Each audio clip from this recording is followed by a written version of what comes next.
Thank you very much.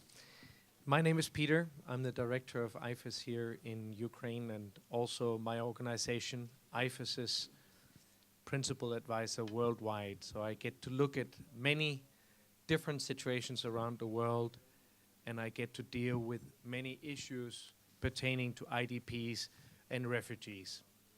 I have the honor of finishing off today, and I want to share just a few thoughts with you in this regard, and then also tell you how we intend to follow up on the very important discussion that we have had during this conference. Traveling a little bit back in time, I had the honor of participating in the management of the first 4 elections in Bosnia-Herzegovina in the 90s. Now, this may sound awfully anecdotal to some of you, but in fact, many of the situations or many of the issues facing IDPs in Ukraine has distinct parallels to those that faced people in the region after previous conflicts or during previous conflicts.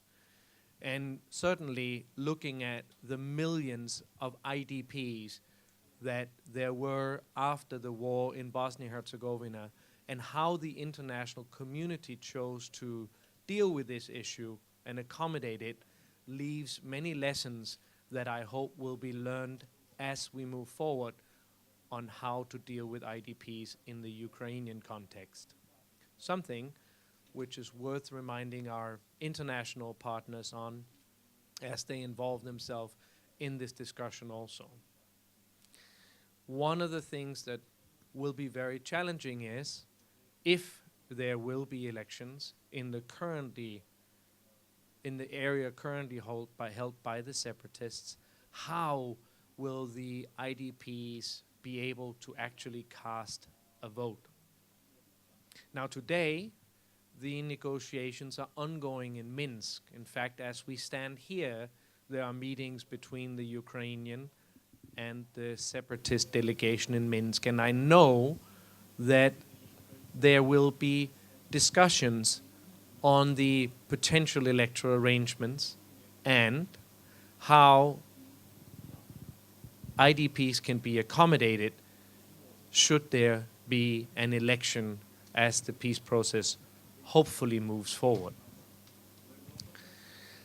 It is my hope that many of the standards that we have discussed today will be considered when such participation is designed. Now, I believe it is indeed very important to discuss when, where, and how IDPs can participate in the political life where they now are and have been for 2 years.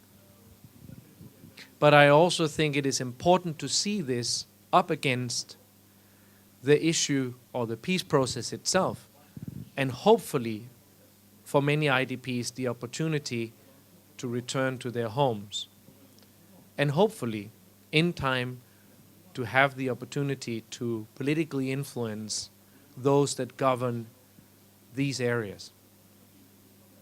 I was part of making arrangements for Bosniak Muslims to return to vote and later to sit on the city council of Srebrenica, where many of their kin died during the conflict in Bosnia-Herzegovina. And I can assure you there is no more thorny and operationally difficult issues than ensuring the voting rights of those that are displaced. In fact, in looking at your issue, I called my very good colleagues in Bosnia-Herzegovina and I asked them, how has it gone all these years after? Where are you now? They still have several 100,000 voters who vote as IDPs in areas that they are not able to return to. And the way that they vote looks very much like a functional way for IDPs to potentially participate in future elections, should there be such in the now occupied areas. So there are many lessons to be learned over time for this, and I think there are many ways in which we should feel motivated to ensure that IDPs in Ukraine have every opportunity to participate in political life, both where they are now, and also, hopefully, in the not too far future, where they came from and where they have a right to return to. Now, we would like to continue this work with our dear partners of CVU and Opora, and we intend for this only to be the first initiative in this regard.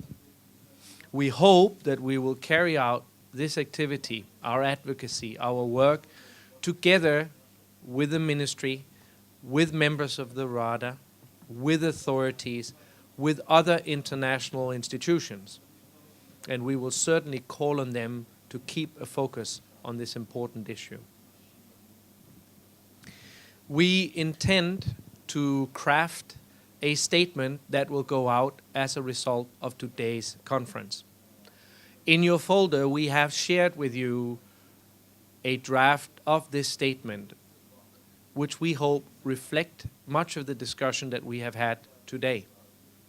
We encourage all of you who have participated to provide us with input by Friday, if you have any, so that we can make sure that we didn't forget anything and that we can adjust the longer statement of the conference to reflect all of our joint opinion.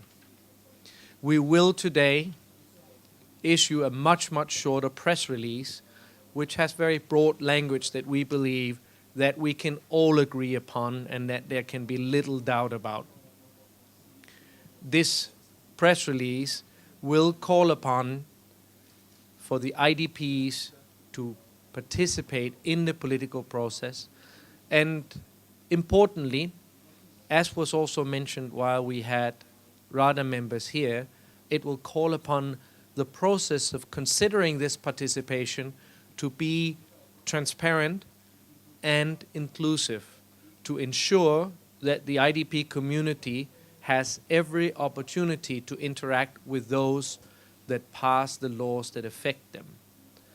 So a very important element of that, which we at IFES stress particularly when we consider participation of so-called marginalized groups, is that these considerations happen in an open and consultative manner where everyone feels they have a chance to give input and where there is a significant buy-in from the community in question, that they support the decisions of the state because they were part of crafting these decisions and because they were part of the dialogue before these decisions were made. So we hope for input from all of you on the statement itself, and we will shortly be releasing the press release, which will go out in conjunction with the press conference that happened this morning. We obviously hope that we will have good coverage of what has been discussed today. Let me lastly thank our donors who have made this conference possible and make it possible for us to continue our work on this important agenda.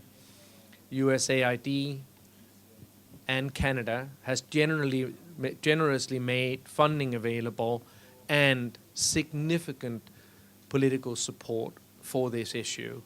And we will obviously also try and keep them involved in the dialogue and make sure that they use their instruments, their access, to further your very important goals. I think this covers what I had to say. Tanya, in charge of this. Should we give those that made this possible a hand? Tanya and her entire crew. Bravo.